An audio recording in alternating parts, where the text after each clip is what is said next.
So you should look at technology as either as a primary delivery platform, and that's typical in telecoms, in TV, in semiconductors, device operating systems, or as an enabling platform. It could be IT, it could be manufacturing, it could be connectivity, GPS, RFID, or internet enablement. And I think people probably touch on this in the discussion because a lot of confusion about innovation and technology strategy. Now, 5 key elements for technology strategy. One is you have to really have a business team. It's amazing how many technology strategies I've been involved in, which have a very limited business case, and where you make a $1 billion decision on very, very limited insights.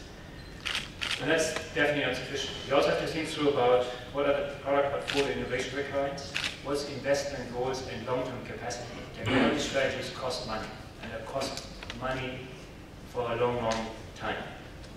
Competence development, I come back to that, and governance models are missing. What one needs to understand is really what's the external environment and what are the internal competencies. And that's easier said than done. And you see a lot of companies who rush into technology because it's sexy, but really not understanding what is the external environment and what is required internally to make this technology succeed.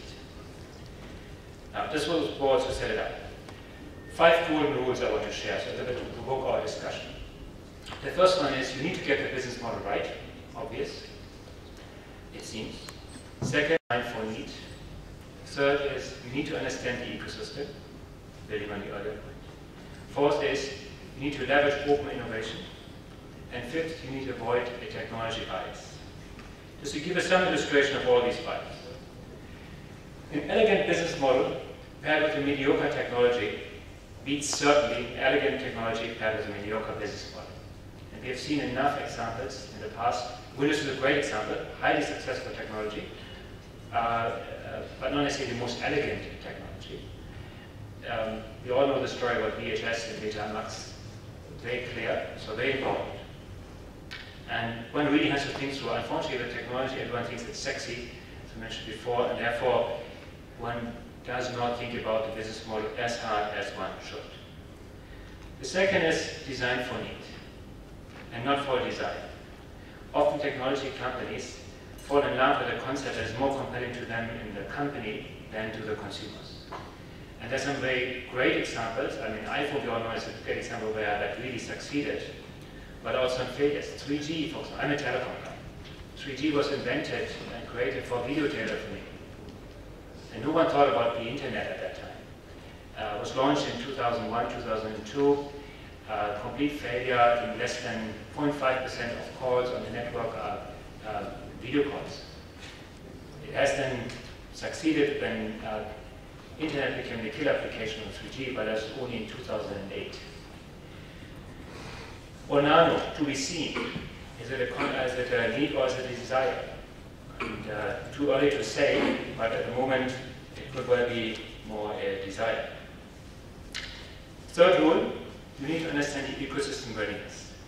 Ecosystems are key drivers of adoption and economics. Can be suppliers, consumer devices, interoperability standards, but they're not often fully appreciated. And particularly in telecoms and connectivity, there are some good examples. WiMAX, great technology, but ecosystem not ready, essentially has failed. Mobile TV, devices were never ready, completely failed.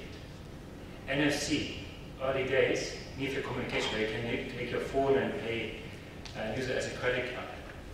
Early days, again, ecosystem probably not ready to really make it a success. Fourth, and we heard a bit in the morning about it from Piyush and Ajay, about leveraging open innovation models. Leveraging external talent parties, they can be suppliers, service providers, can provide strong innovation and technology stimulus. But they require a very different collaborative approach. And that's not easy for many companies, particularly not easy here in India in some instances.